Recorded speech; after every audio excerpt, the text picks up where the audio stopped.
আসসালামু আলাইকুম। কেমন আছেন সবাই? আশা করি সবাই ভালো আছেন। আপনাদের সাথে আজকে শেয়ার করব খাসির মগজ বোনা। এই যে মগজ ২ টা আমি সুন্দর করে ধুয়ে পরিষ্কার করে নিয়েছি। সাথে চালের গুঁড়া, পেঁয়াজ কুচি, আদা রসুন, তেজপাতা, এলাচ, দারচিনি আর একটা লবঙ্গ। তেল গরম হয়ে গেছে, আমি তেজপাতা, দারচিনি, এলাচ দিয়ে দিয়েছি। পেঁয়াজ কুচিও দিয়ে দিয়েছি। এখন পেঁয়াজ কুচিটা সুন্দর করে ভেজে নেওয়ার পালা।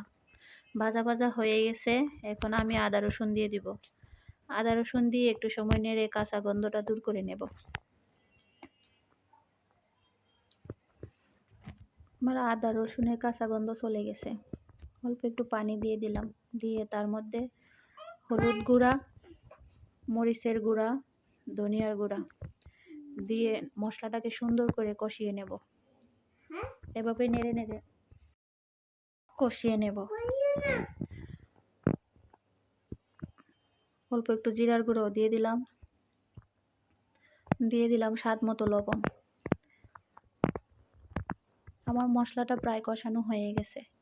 এখন আমি ধুয়ে রাখা খাসির মগজটা দিয়ে দিব। দিয়ে সুন্দর করে নেড়ে মিশিয়ে ঢাকনা বন্ধ করে কিছুক্ষণ রান্না করে নেব। ঢাকনা বন্ধ করে কিছুক্ষণ রান্না হয়ে গেছে। এখন আমি আবারও সুন্দর করে নেড়ে মিশিয়ে নেব। মিশিয়ে তার মধ্যে চালের গুঁড়া দিয়ে দিব। যেখানে আমি 1 টেবিল পরিমাণ চালের গুঁড়া দিয়ে দিয়েছি।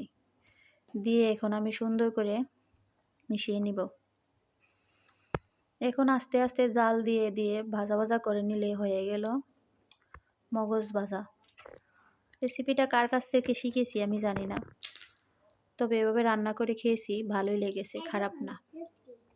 এই যে আমার মগজ ভাজা, সত্যি খেতে ভালো লেগেছে, খারাপ লাগেনি। আপনারাও ট্রাই করতে পারেন, আশা করি ভালো লাগবে। সবাই ভালো থাকবেন, সুস্থ থাকবেন, চ্যানেলটি সাবস্ক্রাইব করে দেবেন। আল্লাহ হাফেজ।